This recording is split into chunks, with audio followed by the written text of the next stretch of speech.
मैं ये कहूँगा कि एक लोकतंत्र की लड़ाई नहीं, लेकिन एक स्वार्थ की लड़ाई लड़ी जा रही है। इसकी हम जितना निंदा करें वो कम होगा। इस बयान पर जमकर सियासत हो रही है। जुबानी जंग से लेकर ट्विटर वॉर तक चरम पर है। केंद्रीय मंत्री ज्योतिरादित्य सिंधिया और कांग्रेस के दिग्गज नेता जयराम रमेश एक दूसरे पर सियासी कीचड़ उछाल रहे हैं।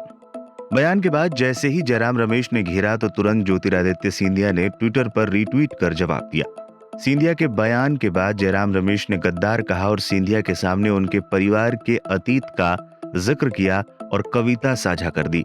सिंधिया ने जवाब देने में देर नहीं लगाई। फौरन सिंधिया ने भी पूर्व प्रधानमंत्री जवाहरलाल नेहरू की किताब के अंश पेश कर दिए। पहले आपको बताते हैं जयराम रमेश ने ऐसा क्या कहा कि उन्होंने नेहरू के सहारे तंज कस दिया। दरअसल जयराम रमेश ने सबसे पहले ट्वीट किया था कि गुलाम नबी आजाद और ज्योतिरादित्य सिंधिया दोनों ही कांग्रेस सिस्टम और पार्टी नेतृत्व के बड़े लाभ भोगी रहे हैं, लेकिन अब हर गुजरते दिन के साथ वो प्रमाण देते हैं कि इस उदारता के वो योग्य नहीं थे। वो अपना असली चरित्र दिखा रहे हैं, जिसे उन्होंने इतने लंबे समय तक छुपा रखा था। इस तंज पर सिंधिया ने तुरंत जवाब दिया। जयराम रमेश की ट्वीट को रिट्वीट करते हुए उन्होंने लिखा, मुंह में राम बगल में छुरी। आपके ऐसे वक्तव्य साफ दर्शाते हैं कि कितनी मर्यादा और विचारधारा कांग्रेस में बची है। वैसे भी आप केवल स्वयं के प्रति समर्पित हैं, इसी से आपकी राजनीति जीवित है। मैं और मेरा परिवार हमेशा जनता के प्रति जवाब दे रहे हैं।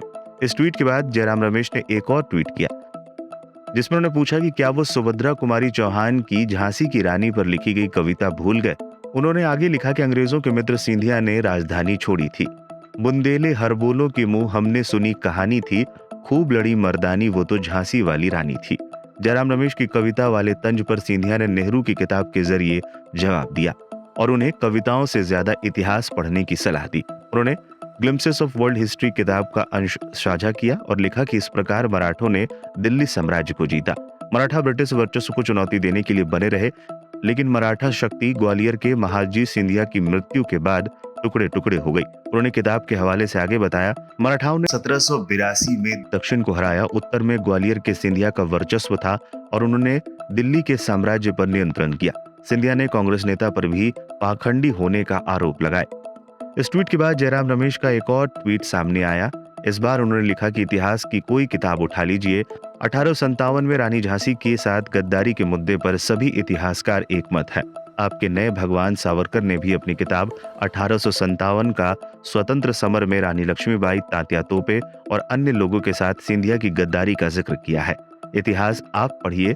जैसे ही जयराम रमेश ने ये ट्वीट किया, फिर सिंधिया ने जवाब दिया। उन्होंने ट्विटर पर लिखा कि कभी 1857 के वीर शहीद तात्या तोपे के वंशज पराग तोपे की खुद लिखी किताब ऑपरेशन रेड लोटस पढ़िए। ज्ञात हो जाएगा कि किस प्रकार हम मराठे, सिंधिया, पेशवा और झांसी के नेवालकर अंग्रेजों के विरुद्ध एक साथ थे। मराठा आज भी एक है। कृपया ये विभाजनकारी राजनीति बंद करें। कुल मिलाकर देखें तो कल से लेकर आज तक दोनों के बीच ट्विटर वॉर जारी है।